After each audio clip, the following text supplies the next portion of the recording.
فرض کریں ایک ایسا ڈیجیٹل بینک ہے جہاں ایک خودکار نظام آپ کے منافع کا سیدھا 35% حصہ فوراً غائب کر دیتا ہے اور اس کے باوجود لوگ وہاں اپنا پیسہ رکھنے کے لیے بالکل بے تاب ہیں۔ ہاں، مطلب یہ واقعی سننے میں کسی سائنس فکشن فلم کا سین لگتا ہے، لیکن یہ آج کی آن چین معیشت کی ایک حقیقی جھلک ہے۔ آج کے اس ڈیپ ڈائیو میں ہم ایک ایسے ہی ماڈل کے ریاضیاتی انجن کے اندر جا رہے ہیں جس کا نام نووا 2.0 انٹرسٹیلر بینک ہے۔ جی، اور یہ ماڈل بہت منفرد ہے۔ ہمارے پاس آج کے اس جائزے کے لیے ان کی آفیشیل پریزنٹیشن موجود ہے، اور ہمارا مشن یہ سمجھنا ہے کہ یہ نام نہاد کھلاڑیوں کے کنٹرول میں چلنے والی میٹاورس معیشت حقیقت میں کام کیسے کرتی ہے، کیونکہ ہم سب جانتے ہیں کہ دعوے تو بہت ہوتے ہیں۔ صحیح بات ہے، اور واضح رہے کہ ہم یہاں کسی نظریے کی وکالت نہیں کر رہے ہیں۔ ہم خالصتاً اس بات کا جائزہ لے رہے ہیں کہ ان دستاویزات میں دیے گئے ریاضیاتی ماڈلز کا اندرونی میکانزم کیا ہے، تاکہ سیکھنے والے اس پیچیدہ ماڈل کو سمجھ سکیں۔ بالکل۔ تو کسی بھی معاشی نظام کو سمجھنے کے لیے سب سے پہلا سوال تو یہی ہوتا ہے نا کہ اس میں پیسے کی گردش کیسے شروع ہوتی ہے۔ ہاں، بنیاد وہیں سے بنتی ہے۔ اور جب ہم آن چین معیشت کی بات کرتے ہیں تو اس کا مطلب ہے کہ یہ ایک ایسا مالیاتی نظام ہے جو مکمل طور پر بلاک چین ٹیکنالوجی پر قائم ہے۔ مطلب کوئی بینک مینیجر نہیں، کوئی بورڈ آف ڈائریکٹرز نہیں، ہے نا؟ بالکل نہیں، ان کی جگہ کمپیوٹر کوڈ اور اسمارٹ کانٹریکٹس نے لے لی ہیں۔ اگر ان دستاویزات کا گہرائی سے تجزیہ کیا جائے تو یہ دو خاص ٹوکنز X+ اور Y+ کے گرد گھومنے والی ایک انتہائی پیچیدہ ڈیجیٹل معیشت کا نقشہ پیش کرتی ہیں۔ ٹھیک ہے، آئیے اسے کھول کر سمجھتے ہیں۔ دستاویزات میں ایک اصطلاح استعمال کی گئی ہے، سسٹینیبل مارکیٹ میکر سسٹم۔ جی، یہ اس پورے ماڈل کا کور انجن ہے۔ تو اس کے تحت ہوتا یہ ہے کہ جب کوئی یوزر اپنے فنڈز سسٹم میں پلیج کرتا ہے، یعنی ایک مخصوص مدت کے لیے لاک کرتا ہے، تو اسمارٹ کانٹریکٹ فوراً اس رقم کو 2 حصوں میں تقسیم کر دیتا ہے، 50-50 کی بنیاد پر۔ سے 50% اور 50%۔ ہاں، 50% فنڈ سے X+ خریدا جاتا ہے اور باقی 50% کو X+ کے ساتھ ملا کر ایک لیکوڈیٹی پول بنا دیا جاتا ہے۔ تو یہ آدھا آدھا کیوں؟ اس تقسیم کے پیچھے ایک بہت گہری معاشی منطق ہے۔ دیکھیں، عام منڈیوں میں جب کوئی شخص کچھ بیچنا چاہتا ہے تو اسے کسی ایسے خریدار کا انتظار کرنا پڑتا ہے جو اسی قیمت پر خریدنے کے لیے تیار ہو، جسے ہم آرڈر بک ماڈل کہتے ہیں، رائٹ؟ بالکل۔ لیکن لیکوڈیٹی پول یا LP اس مسئلے کو حل کر دیتا ہے۔ یہ پول ایک ایسا خودکار ریزرو ہوتا ہے جس میں دونوں کرنسیز ہر وقت موجود ہوتی ہیں تاکہ کوئی بھی کسی بھی وقت ٹریڈ کر سکے۔ میں اسے اس طرح سمجھنے کی کوشش کر رہا ہوں۔ فرض کریں ایک ایئرپورٹ پر کرنسی ایکسچینج کا کاؤنٹر ہے۔ کوئی بھی شخص وہاں صرف ڈالر رکھ کر نہیں جا سکتا، اسے ڈالر کے مساوی یورو بھی رکھنے پڑتے ہیں تاکہ کاؤنٹر کے پاس ہمیشہ دونوں کرنسیاں موجود رہیں۔ بہت زبردست مثال ہے، تاکہ آنے والے مسافروں کو لین دین میں کوئی رکاوٹ نہ آئے۔ سسٹم کے اندر ایک بلڈ ان خریدار موجود ہے۔ بالکل، ایک مسلسل خریدار۔ اور معاشیات کا بنیادی اصول یہی کہتا ہے کہ جب کسی بھی اثاثے کی مسلسل خریداری ہوتی ہے تو ڈیمانڈ بڑھنے سے اس کی قیمت اوپر جانا شروع ہو جاتی ہے۔ ڈیمانڈ اور سپلائی کا سادہ سا اصول؟ ہاں نا، ہر نیا پلیئر مارکیٹ سے X+ خریدتا ہے۔ جب قیمت اوپر جاتی ہے تو سیکنڈری مارکیٹ کے عام ٹریڈرز بھی منافع کمانے کے لیے متوجہ ہوتے ہیں، جس سے ٹریڈنگ کا حجم مزید بڑھ جاتا ہے اور لیکوڈیٹی میں اور بھی اضافہ ہوتا ہے۔ یہ تو ایک ایسا پہیا ہے جو نئے سرمایے کے زور پر خود بخود گھومتا ہے۔ بالکل، ایک سائیکل چل پڑتا ہے۔ لیکن ایک سیکنڈ، اگر صرف خریداری ہو رہی ہے اور ڈیمانڈ میں مصنوعی طور پر مسلسل اضافہ کیا جا رہا ہے تو قیمت تو آسمان پر چلی جائے گی، اور ایک وقت آئے گا جب غبارہ ضرورت سے زیادہ پھول کر پھٹ جائے گا۔ یہ بہت ویلڈ کنسرن ہے۔ دستاویزات میں ایک جگہ مسلسل ڈیفلیشنری ڈسٹرکشن کا ذکر ہے۔ تو کیا یہ وہی طریقہ ہے جس سے اس انجن کو پھٹنے یا اوور ہیٹ ہونے سے روکا جاتا ہے؟ جی ہاں، بالکل۔ کسی بھی آن چین معیشت میں جہاں سینٹرل بینک نہیں ہوتا جو شرح سود کے ذریعے مہنگائی یا مارکیٹ کو کنٹرول کر سکے، وہاں کوڈ کے ذریعے ٹیکسز اور فیسوں کا استعمال کیا جاتا ہے۔ یعنی کوڈ ہی قانون ہے یہاں پر۔ بالکل، یہ ٹیکسز اس پوری مشینری کے لیے کولنگ سسٹم یا بریک کا کام کرتے ہیں، اور ڈیفلیشنری ڈسٹرکشن کا مطلب یہ ہے کہ مارکیٹ سے ٹوکنز کو لے کر ہمیشہ کے لیے تباہ یا برن کر دیا جائے۔ تاکہ سپلائی کم ہو جائے؟ جی، جب کل سپلائی کم ہو جائے تو باقی بچ جانے والے ٹوکنز کی قدر خود بخود برقرار رہتی ہے۔ تو اس بریکنگ سسٹم کی ریاضیاتی تفصیلات کو دیکھتے ہیں۔ یہاں صرف ٹوکن رکھنے پر نہیں بلکہ ہر حرکت پر ٹیکس ہے۔ خریدنے پر 3.5% ٹیکس ہے، جس میں سے 2.5% واپس اسی ایئرپورٹ والے کرنسی کاؤنٹر یعنی لیکویڈیٹی پول میں چلا جاتا ہے، تاکہ سسٹم کی مضبوطی برقرار رہے۔ بالکل۔ اور جو 1% بچتا ہے وہ Y+ کے باٹم پول میں جاتا ہے، اور جب فروخت کا وقت آتا ہے تو وہاں بھی 3.5% ٹیکس لاگو ہوتا ہے۔ اس فروخت کے ٹیکس کا 1% حصہ سیدھا اس کام کے لیے مختص ہے کہ وہ X+ کو مارکیٹ سے خریدے اور اسے تباہ کر دے۔ اور 1% نوٹ ڈیویڈنڈ اور 1.5% مارکیٹنگ کے لیے بھی جاتا ہے۔ یہی وہ میکانزم ہے جو کل سپلائی کو مسلسل کم کر رہا ہے۔ جب بھی کوئی ٹریڈ کرتا ہے، کچھ ٹوکنز ہمیشہ کے لیے گردش سے باہر ہو جاتے ہیں۔ یہاں آ کر بات واقعی بہت دلچسپ ہو جاتی ہے، کیونکہ اس پورے ٹیکس اسٹرکچر کا سب سے حیران کن حصہ لین دین پر نہیں ہے بلکہ منافع پر ہے۔ یہاں جو بات سب سے حیران کن ہے وہ یہ ہے کہ وہ پروفٹ ٹیکس کتنا بڑا ہے۔ بالکل، لین دین پر 3.5% کا ٹیکس تو سمجھ میں آتا ہے، وہ عام ایکسچینجز بھی لیتی ہیں، مگر جب ہم اس ماڈل کے منافع کے ٹیکس کی طرف دیکھتے ہیں تو وہ سیدھا 35% ہے۔ 35%؟ جی ہاں۔ ذرا روایتی سرمایہ کاری کے زاویے سے سوچیں، اسٹاک مارکیٹ یا میوچل فنڈز میں فیسوں میں محض 1 یا 2% اضافے پر لوگ اپنا سرمایہ نکال لیتے ہیں، شور مچ جاتا ہے۔ کوئی بھی ذی شعور سرمایہ کار اپنا 1/3 منافع اس سسٹم کے حوالے کیوں کرے گا؟ یہ ایک بنیادی نفسیاتی اور معاشی سوال ہے۔ اس 35% ٹیکس کی وجہ جاننے کے لیے یہ دیکھنا ہوگا کہ یہ رقم آخر جاتی کہاں ہے۔ ہاں، یہ ڈسٹریبیوٹ کیسے ہو رہی ہے؟ اس 35% میں سے 10% حصہ خودکار مارکیٹ میکنگ کے لیے مخصوص ہے۔ یہ دراصل ایک مارکیٹ پروٹیکشن میکانزم کی فنڈنگ ہے۔ مارکیٹ پروٹیکشن یہ کیسے کام کرتا ہے؟ دیکھیے، کرپٹو کی دنیا میں پینک سیلنگ بہت عام ہے۔ مارکیٹ تھوڑی سی گرتی ہے تو لوگ ڈر کر اچانک فروخت شروع کر دیتے ہیں۔ یہ سسٹم ایک ریاضیاتی ٹریگر کا استعمال کرتا ہے۔ اگر X+ کی قیمت 1 گھنٹے کے اندر 30% سے زیادہ گر جائے، تو یہ میکانزم فعال ہو جاتا ہے، یعنی یہ کوئی انسان نہیں جو بیٹھ کر مارکیٹ کو دیکھ رہا ہو، بلکہ کوڈ خود بخود حرکت میں آ جاتا ہے۔ بالکل، جیسے ہی 30% کی گراوٹ ریکارڈ ہوتی ہے، سسٹم کل جمع شدہ فنڈز کا 20 سے 30% حصہ فوراً جاری کرتا ہے اور مارکیٹ سے دھڑا دھڑ ٹوکن خریدنا اور انہیں تباہ کرنا شروع کر دیتا ہے۔ واو، یہ تو ایک بہت بڑا کاؤنٹر اٹیک ہے۔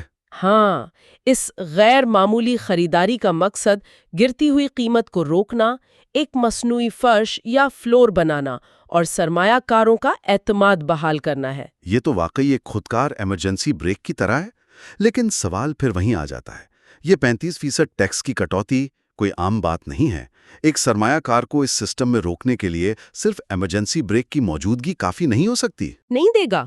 اس کا مطلب یہ ہے کہ انہیں جو باقی ماندہ حصہ مل رہا ہے وہ اتنا پرکشش ہونا چاہیے کہ یہ 35% کی کٹوتی انہیں ایک چھوٹی سی فیس محسوس ہو۔ اور یہی وہ مقام ہے جہاں یہ سسٹم کمپاؤنڈ انٹرسٹ تصور کو انتہائی جارحانہ انداز میں پیش کرتا ہے، جس کی وجہ سے لوگ کھینچے چلے آتے ہیں۔ بالکل۔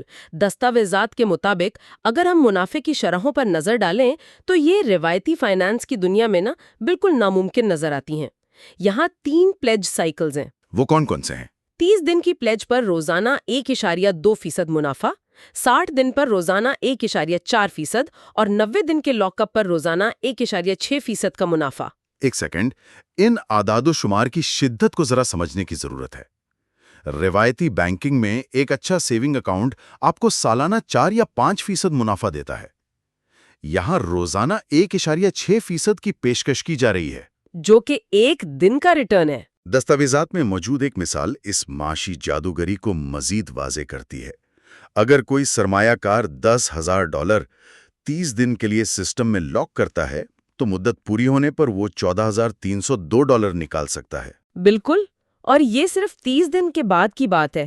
ہاں، اور اس میں سے ٹیکس وغیرہ کاٹ کر جو 50% حصہ خالصتاً اس یوزر کا بنتا ہے وہ $2,151 ہے، یعنی صرف ایک ماہ میں 21% سے زیادہ کا خالص منافع۔ یہ مائنڈ بلوئنگ ہے۔ اور سنیں، یہ تو صرف سادہ منافع کی بات ہو رہی ہے۔ جب اس منافع کو دوبارہ سسٹم میں ڈالا جاتا ہے، یعنی کمپاؤنڈنگ کی جاتی ہے، تو ریاضیاتی نتائج واقعی چکرا دینے والے ہوتے ہیں۔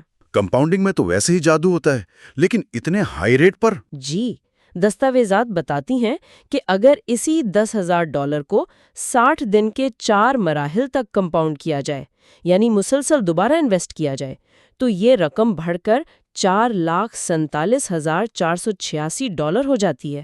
ویٹ، کیا $10,000 سے $4.5 کا سفر؟ بالکل، 4,47,000۔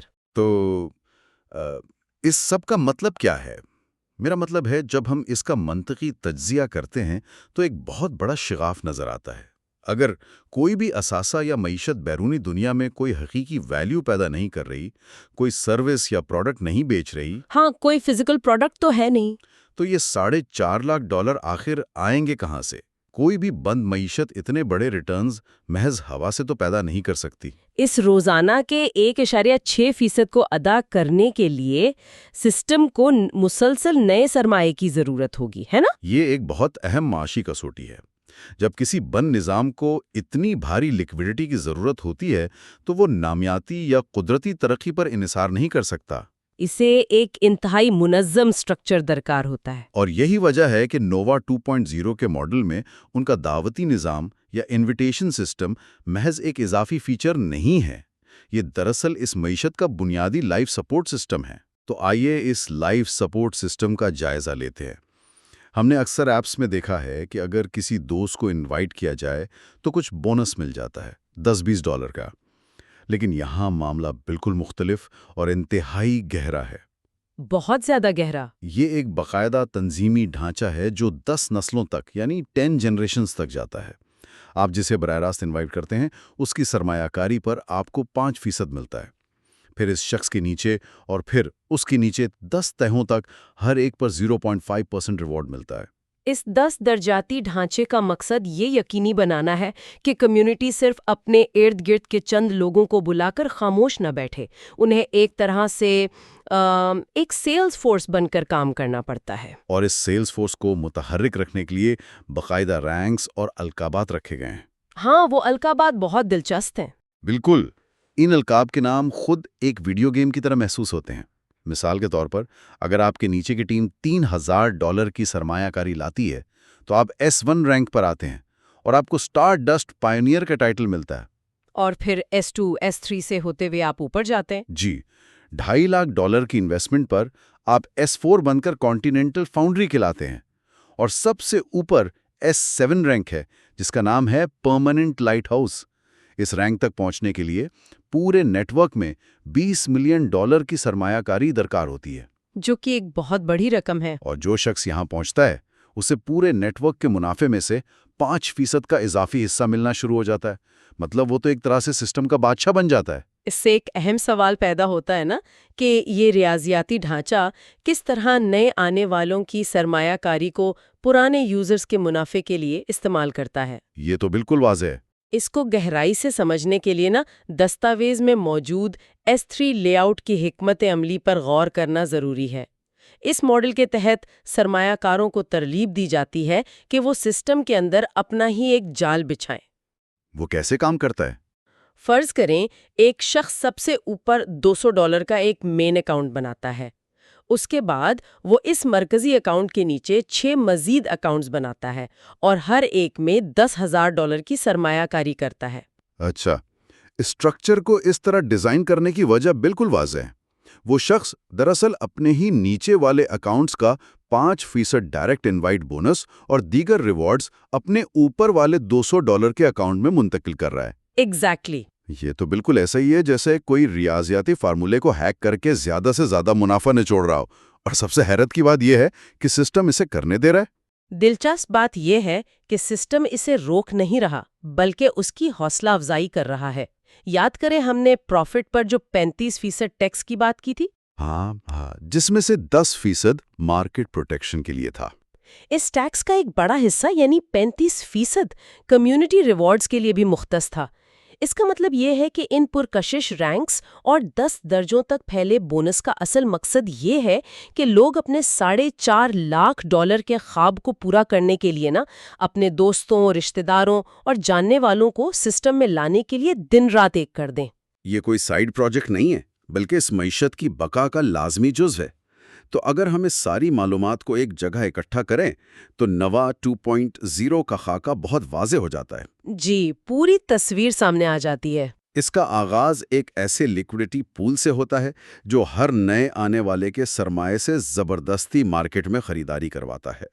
پھر اس کے گرد بھاری ٹیکسوں کی ایک باڑ لگائی گئی ہے، جہاں 35% منافع کاٹ کر ایک خودکار ایمرجنسی بریک تیار کی جاتی ہے تاکہ قیمت گرنے پر فوری کارروائی کی جا سکے۔ اور پھر اس کے بعد وہ غیر معمولی ریٹرنز آتے ہیں۔ بالکل، روزانہ 1.6% اور کمپاؤنڈنگ کی ایسی ترغیب دی جاتی ہے جو لوگوں کو ان بھاری ٹیکسوں کو نظر انداز کرنے پر مجبور کر دیتی ہے۔ اور اس سب کو زندہ رکھنے کے لیے ایک وسیع دعوتی نیٹ ورک ہے جہاں ہر شخص کو ایک طرح کا ڈیجیٹل مارکیٹر بننا پڑتا ہے۔ اور جب ہم اس تصویر کو ذرا وسیع تناظر میں دیکھتے ہیں تو یہ واضح ہوتا ہے کہ یہ صرف ایک پروجیکٹ کی بات نہیں ہے۔ یہ جاننا اس لیے ضروری ہے کیونکہ میٹاورس اور آن چین معیشتیں اب کتابوں سے نکل کر حقیقی مالیاتی سسٹمز کی شکل اختیار کر رہی ہیں، جہاں اربوں ڈالر کی ٹریڈنگ ہو رہی ہے۔ جی، جو کام پہلے بینکرز، آڈیٹرز اور ریگولیٹرز کرتے تھے وہ اب کوڈ کے ذریعے کیا جا رہا ہے۔ جہاں ایک طرف یہ جدید اور تیز ترین ہے، وہیں دوسری طرف یہ ایک بند معیشت کے اندر سرمایہ کی گردش کا انتہائی جارحانہ ماڈل پیش کرتا ہے، جس کے اپنے مخصوص خطرات اور تقاضے ہیں۔ یہ مستقبل کے مالیاتی سسٹمز کی ایک انتہائی دلچسپ اور سچی بات ہے، تھوڑی سی خوفناک جھلک ہے۔ لیکن اس سے پہلے کہ ہم آج کے اس ڈیپ ڈائیو کو سمیٹیں، ان دستاویزات اور اس ماڈل کے دعوے کی بنیاد پر ایک سوال ذہن میں ابھرتا ہے۔ وہ کیا؟ جب کوئی ایسا سسٹم جس کا کوڈ اس بات پر مجبور کرتا ہو کہ کب اور کتنی خریداری کرنی ہے، مارکیٹ کے کریش ہونے پر کتنے فنڈز جاری کرنے ہیں اور بقا کے لیے کتنے لوگوں کو انوائٹ کرنا ضروری ہے، تو کیا واقعی یہ کھلاڑیوں کے کنٹرول میں چلنے والی معیشت ہے یا حقیقت میں یہ یوزرز خود اس پیچیدہ ریاضیاتی الگوریتھم کو چلانے کے لیے محض ایک ایندھن کا کام کر رہے ہیں؟ یہ بہت گہری بات ہے، مطلب سسٹم تو خود چل رہا ہے۔ سوچنے کی بات یہ ہے کہ جب نظام پوری طرح خودکار ہو تو اصل طاقت انسان کے ہاتھ میں ہوتی ہے یا ان فارمولوں کے ہاتھ میں جن پر وہ سسٹم کھڑا ہے؟ اس پر غور ضرور کیجیے گا۔ آج کے اس ڈیپ ڈائیو کے لیے اتنا ہی۔ وقت نکالنے اور ہمارے ساتھ جڑنے کے لیے آپ سب کا بہت شکریہ۔ بہت شکریہ۔ خدا حافظ۔ خدا حافظ۔